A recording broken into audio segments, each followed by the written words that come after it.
الحمد لله نحمده ونستعينه ونستغفره ونؤمن به ونتوكل عليه ونعوذ بالله من شرور أنفسنا ومن سيئات أعمالنا من يهده الله فلا مضل له ومن يضلله فلا هادي له ونشهد أن لا إله إلا الله وحده لا شريك له أعوذ بالله من الشيطان الرجيم بسم الله الرحمن الرحيم وما خلقت الجن والإنس إلا ليعبدون وقال النبي صلى الله عليه وسلم كن في الدنيا كأنك غريب أو عابر سبيل أو كما قال عليه الصلاة والسلام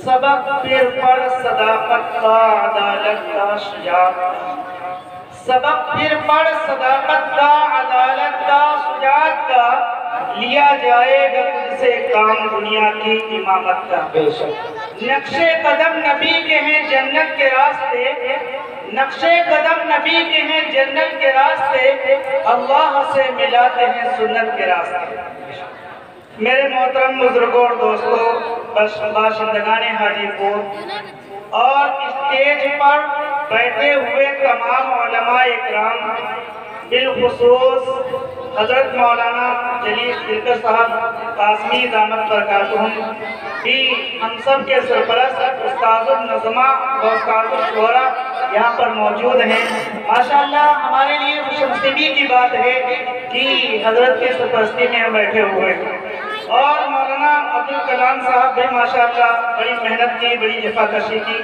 اور تمام بستی کے لوگوں کی آپ حضرات نے بڑی محنت کی ہوگی اس کے لیے اس دینی پروگرام کے لیے اللہ تعالیٰ آپ کو جزائے خیر عطا فرمائے تو دیکھیے اسٹیج پہ بہت سے مہمان بیٹھے ہوئے ہیں تو چونکہ سبھی مہمانوں کا خیال رکھنا ہے اسی لیے ہر ایک کو اس کا حق دینا ہے اور حق کی تعلق سے کچھ باتیں عرض کروں گا تو مختصر سے وقت میں اپنی بات کو میں پیش کرتا ہوں اللہ تعالیٰ سے دعا ہے کہ اللہ تعالیٰ حق بات کہنے کی اور ہم سب کو اس پر عمل کرنے کی توفیق عطا فرمائے تو میرے بھائی عرض یہ بات ہے کہ یہ محفل ایک عظیم محفل ہے یہ دینی جلسہ ایک عظیم دینی جلسہ ہے اس کا مقابلہ اس محفل کا مقابلہ اور اس کا موازنہ دیگر محفلوں سے نہیں کیا جا سکتا کیوں؟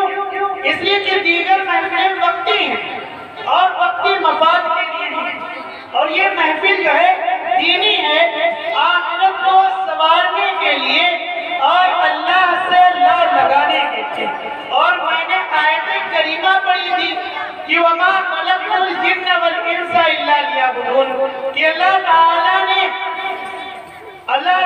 نے بندوں کو دنیا کے اندر جو بھیجا ہے وہ اپنی عبادت اور ریاضت کے لیے بھیجا ہے یعنی اپنی بندگی کے لیے میرے بھائی بھیجا ہے دنیا میں بیکار میں اللہ تعالیٰ نے نہیں بھیجا ہے تو جب بیکار نہیں بھیجا اور کار کرنے کے لیے بھیجا ہے آخرت کے لیے تو اسی کے تعلق سے محفل سجائی گئی اور یہ محفل میرے بھائی ایسی محفل ہے آپ حضرات سے میں توجہ چاہتا ہوں اور میں خصوصی ان بچوں کو خاموش کر دیجیے آپ لوگ خاموش ہو جاؤ تھوڑی دیر کے لیے توجہ کے ساتھ بات کو سنیے تو میرے بھائی یہ محفل ایسی محفل ہے کہ جس پر اللہ تعالیٰ کا بخشش کا وعدہ ہے کہ اللہ تعالیٰ عالم الغیب و شہادہ ہے اللہ تعالیٰ کے جس طریقے سے یہ بے شمار مخلوق ہے اس طریقے سے انسان ایک مخلوق ہے جنات ایک مخلوق ہے اسی طرح سے اللہ تعالیٰ کی